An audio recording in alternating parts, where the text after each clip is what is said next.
Guys, what are we going to call this one? This is the story of a man, a father, who was driving in the car with his children. And it is reported that his son was writing WAEC. This man committed a traffic offense. It looks like he was driving in the direction of traffic, what we call one way. And he got chased by the oyrtma, that's oyrtma, that is Oyo State Transport Management Authority, and they started chasing this man. And the man resisted arrest and started driving rough. He damaged his car, he damaged other people's car, he drove recklessly, and he was just trying to escape. And they pursued him. The police, usually a joint patrol of the traffic or transport management agencies, just like you have last mile in Lagos. And the police and sometimes soldiers, they have a joint team because they know sometimes there can be very difficult people, they meet difficult customers on the road. But this one is pathetic because the police in the hot pursuit chased the man, blocked him, and shot at the car. And in the process of shooting at the car, the bullet hit the son of the man inside the car. That boy was said to be writing WAEC. He was in the pool of his own blood, like as you can see on the video. The policeman that shot this boy definitely is going to go in for it.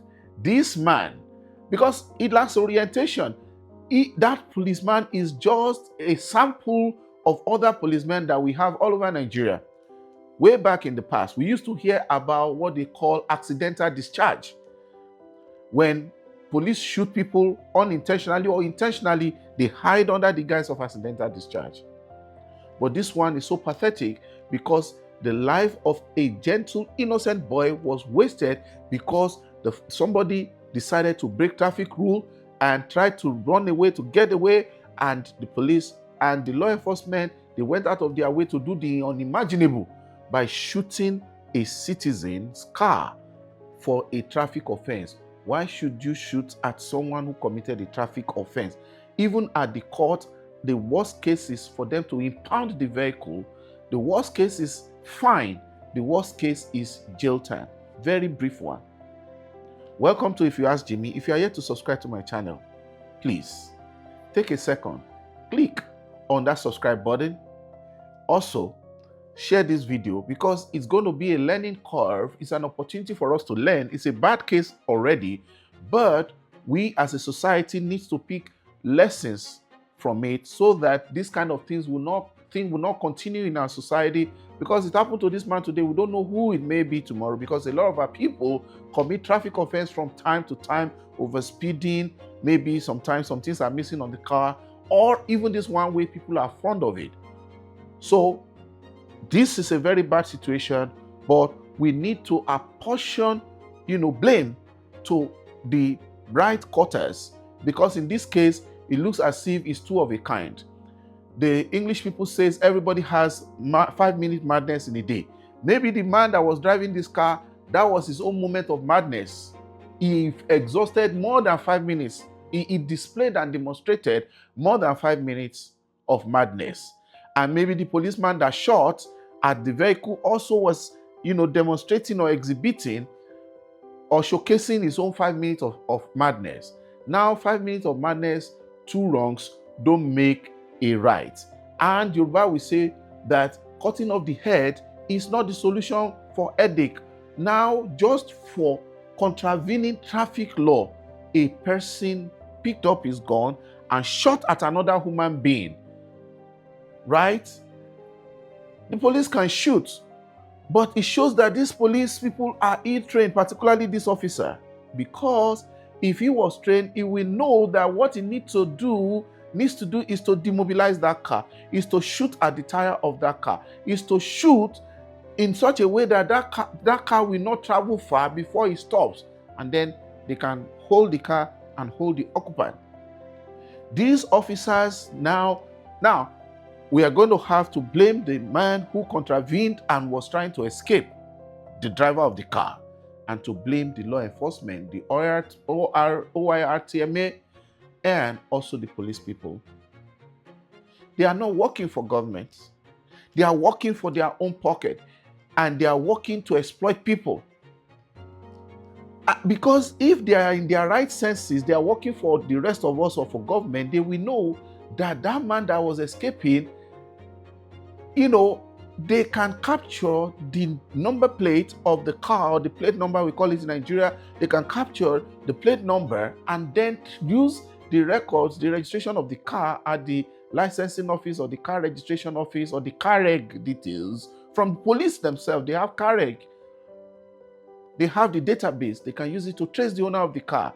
Now, the policeman shot at this man and the boy died instantly. I even heard that even in Nigeria, as close as Lagos, that we now have cameras that we capture in some places. There are some hubs in Lagos. I don't think it's spread all over, but there are some places that this kind of traffic offense, they don't need to chase them. The camera will pick it up. Anywhere in the world, if you break the light, if you run the light here, that is when you are supposed to stop on red, you move. In abroad, in most places, there will be camera that will record you. Nobody's going to be chasing you up and down. And if you also have maybe any traffic ticket, it is, if you go on a toll, it's not even an offense. The camera is there to pick it. There is no human agent at the toll. Everything is automated. And I am hearing after this particular incident that Lagos already has it in some parts of Lagos. Now, Oyo, if you want to do this, why don't you equip these people and equip our streets, equip our roads with lights and cameras everywhere, so that all these animals in human skin, in uniform, all these vagabonds in uniform will stop all their atrocities, because their own atrocity is even more than the atrocity of the citizens. Because driving on one way, they themselves drive on one way sometimes just to show that, maybe there's traffic, and just to show that sometimes they behave as if they are above the law. Right? Now, let's go back to the story. This man, he drove against traffic. He was being chased and it was, blocked eventually. If you see how that man drove his car recklessly, tried to maneuver some very, very tight places, you will realize that there's something wrong with the man. Was he under influence? Was he DUI, driving under influence? And whatever influence that is, it must be a strong stimulant. It must be a narcotic, because no sane human being drives the way that man drove. He drove recklessly. He was speeding. He was bashing his own car and maneuvering even where it was tight, and it looks as if he wasn't going to get away because they tried to block him. Was he high on drugs? Was he high on any substance?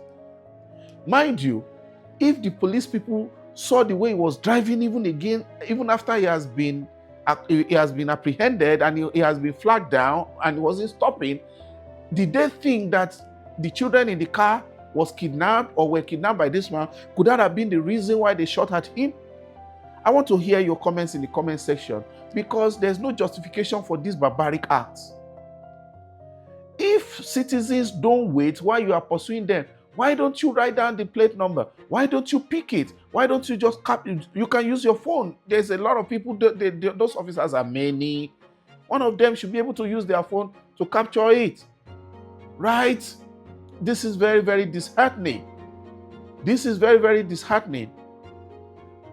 Somebody, even when that man was, when the boy was being taken into the car, instead of the father to go after the boy and see how the boy's life could be saved, this father, I don't know whether he was suffering that momentary trauma and the unexpected that happened. He was fighting the police that they should shoot him, they should kill him too, or he didn't want the policeman to go. As if he feels like when he holds that policeman, the policeman will not run. He cannot judge that policeman. Ultimately, the policeman will still be judged by the police system and the legal system. Because in my own thoughts, I would have thought in my own thinking, if you ask me, I would have thought that the man will run after chasing, saving the life of his child, because from the people that were surrounding that place, it looked as if that boy was still, in between life and death. Like we say in Nigeria, if they got into the hospital, maybe his life could be saved. It looks as if he still had some life left in him. But this man, maybe because it's not coordinated, it might just be the pressure of that moment. But it shows that this man didn't have any parental instincts.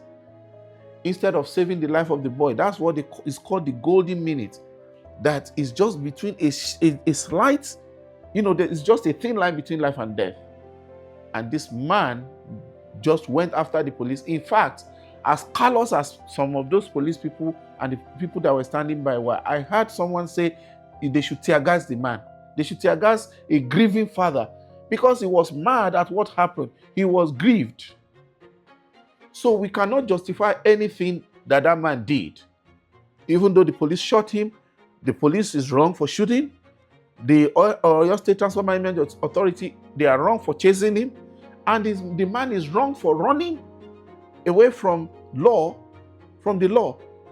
Because if he stayed, highest they will find him. And also, the man should have rescued his son. Why will somebody in their right senses jeopardize the life of his own precious little children? Let's ask ourselves. He was blocked 2 times in that video.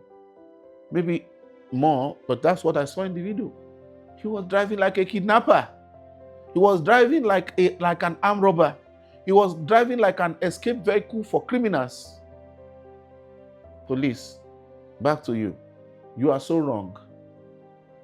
Next time, or at any time, it shows that your training is not enough. You don't aim at the car, you aim at the tire. How long will it take the rest of us to tell the police this, that you don't shoot directly at people?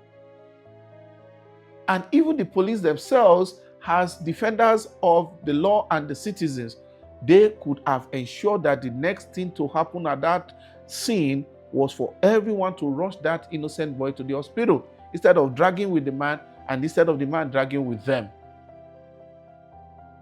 It shows that they are very, very, in Nigeria, they use the word unfortunate. They are oloriburuku people. I hate to curse, but they are just hopeless human beings, right? This man is a very cantankerous person. He's a very, very difficult person. He shows, because he's still showing stubbornness at the point where his son was between life and death, right? Well, I hope people in Oyo, the same way they say justice for this, justice for that, there should be justice for that innocent boy, not even for the careless, reckless father, terrible parent. The fact that children are in the car is just the reason why he should just surrender to the police. Because he knows that if it's him alone, he might try to just, do some stunts or prove some stubbornness. But nobody argues with a man with a gun. He just jeopardized the life of the children. Thank God he did it, because it looks as if there is more than one child in that car.